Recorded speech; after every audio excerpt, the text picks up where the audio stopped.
মৃত্যুর আগে আমাদের একটা দেহ থাকে, সবারই দেহ থাকে। তা মৃত্যুর পরেও কি সেই আত্মার দেহ ধারণ করতে পারে? আর দেহ যদি ধারণ করতে পারে, সেই দেহের আকৃতি কতটুকু, আর সেই দেহের নাম কি? যেমন মানব দেহ, বেঁচে থাকতে মানব দেহ, মৃত্যুর পর সেই দেহের নাম কি? আর সেই দেহর কি ক্ষুধা পায়, খিদা পায়?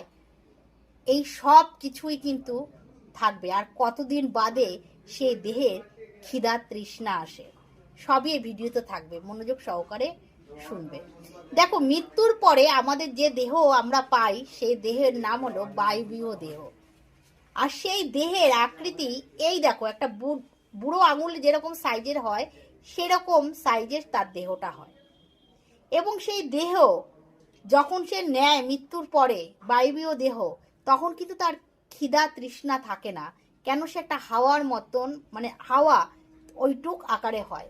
যখন আমরা পিণ্ডদান করি, যখন পিণ্ডদান করি, 14টা পিণ্ড যখন দান করি, তখন তার দেহ তৈরি হয়।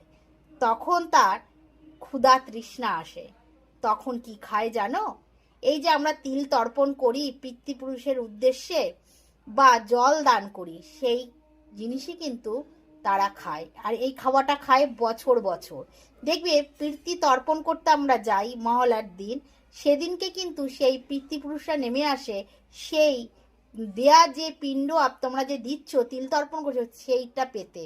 আর সে ছেলেরা, যে ছেলে মেয়েরা সেই তিল তর্পণ করছে, সেই সব ছেলে মেয়েকে পিতৃপুরুষরা এসে আশীর্বাদ করে যায় যাতে তারা সুখে থাকে।